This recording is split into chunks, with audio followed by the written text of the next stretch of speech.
This is one of the things when you talk about the changing of residence and exile, how it works, the separation. The thing for me is people get confused. You know, they think it's like I've decided to like become Russian and forget that I'm American or something like that. But I'm not giving up my American citizenship. I'm not any less American tomorrow than I am today. And I think actually, I'd like to think it's the same for you, because the government has a problem doesn't mean that you have a problem. Like, it doesn't make you less Chinese to think differently than the Communist Party. I would argue that actually makes you more someone of the country, of the nation, and separate from the government. But so many people today, they think of as the government and the nation as the same. But I think they're separate, you know. In so many places we see governments that hold different politics than the people. And the people, there's two problems that we have generally. One is that the people don't know what the government is doing. And then there's a second problem that people do know what the government is doing, but they either don't care, they don't think it's serious, or they do care and they don't think they can do anything about it. They don't think they have the power to change it. And this is something that I wanted to ask you because I think it's really interesting. You know, so much of the Chinese perspective is not, you don't really hear it in Western media because, you know, the Chinese state, the Communist Party, they put forth these voices that are just completely pro-government. They explain away the most terrible things. And then you have the voices of people like you who have made enormous sacrifices to say something different, to say something honest and independent and true. But at the same time, people like you and me who have faced so many consequences for saying what we've seen and what's actually going on, that people begin to think of us as not normal, as separate from like the average person, the ordinary person. And what's missing in that conversation is what the average person in China thinks. So what I want to ask you, based on my experience in the United States, in this surveillance scandal in 2013, where we saw the United States government was breaking the law, violating the Constitution, its basic principles, to spy on people in the United States and around the world in ways that it wasn't allowed to do, but they still did it anyway because it gave them power. And then you ask, you know, you think about what all these political figures, these elite figures think, and then they ask what all these media figures think. But somewhere in the middle of that, what's lost is what the ordinary person thought. And I've come away with this feeling, because all the elite figures say, ordinary people don't care. But when I go and speak at universities, when I speak to normal people, when I have a talk in private, everybody cares. The problem is they don't feel like they can change it. They feel like they don't have the power to change it because the government decides these things for them. The legislatures, even after elections, decide things for them. And our elections, where, you know, in places in the world where we have elections, are increasingly becoming not a choice of who you're for out of all these people, but who you're against. And people vote against keeping the bad guy out of office instead of putting a good guy in office. When I think about, you know, my interactions with journalists and all the years since, one of the questions that came up repeatedly is, like, why me?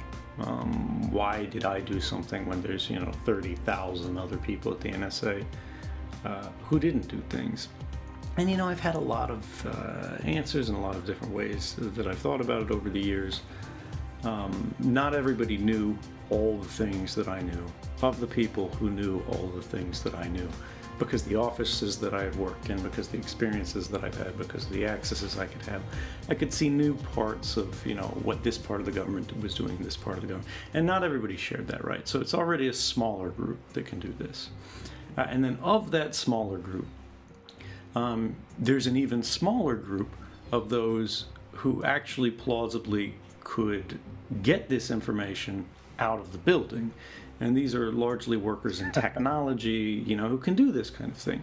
And then there's the people in technology who actually have the training, like I was at the CIA, who think they could, get it out of the building and not get noticed. And then, people who could talk to journalists. And so it's a smaller and smaller group. And, there's this question of, all right, was it really just me?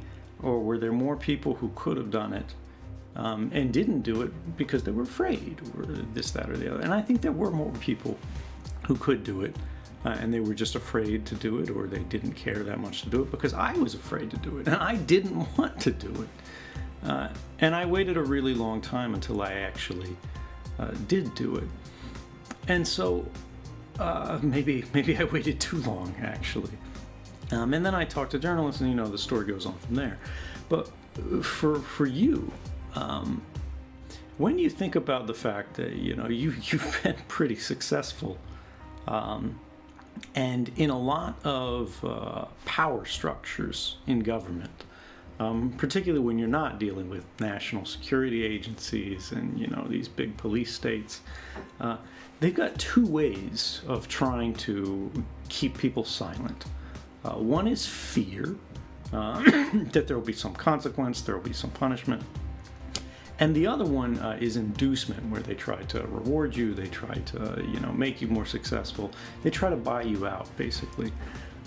How is it that with your experience, you found the courage to not only speak against the system, but to continuously do it, to keep going? It's not about being against, communism or anything specifically. It's anti-authoritarianism. And this is something that in the United States and a lot of Western countries, I think, has actually been forgotten. Because we, whether it's on the left or the right, we're normally talking about center-left and center-right of politics.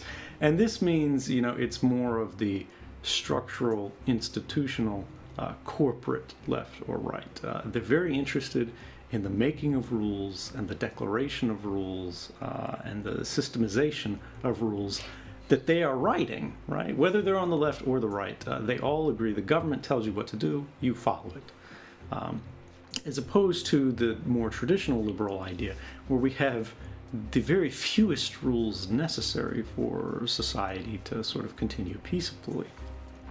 Now, one of the criticisms that I faced tremendously within my government, and I still face from critics, is, okay, whether or not what Snowden did was right or wrong, whether or not what the government did was right or wrong, whether what the government did was moral or immoral or legal or illegal, what Snowden did was against the law.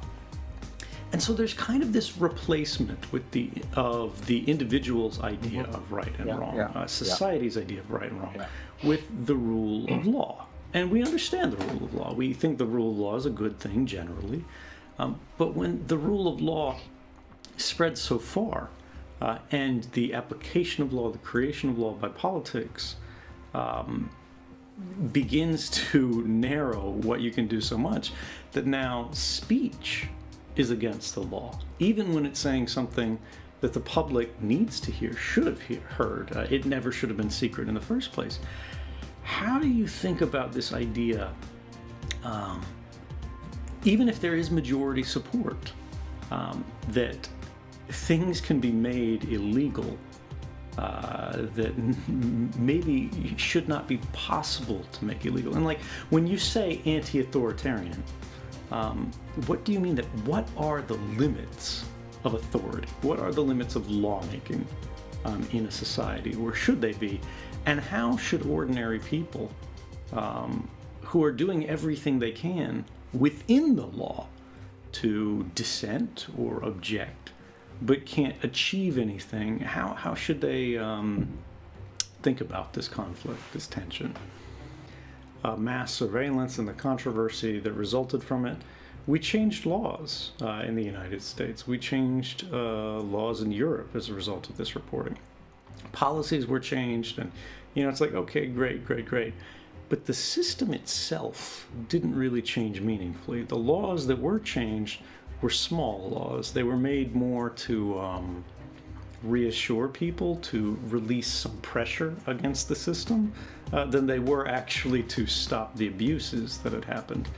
And along with the passage of these sort of new light reform laws,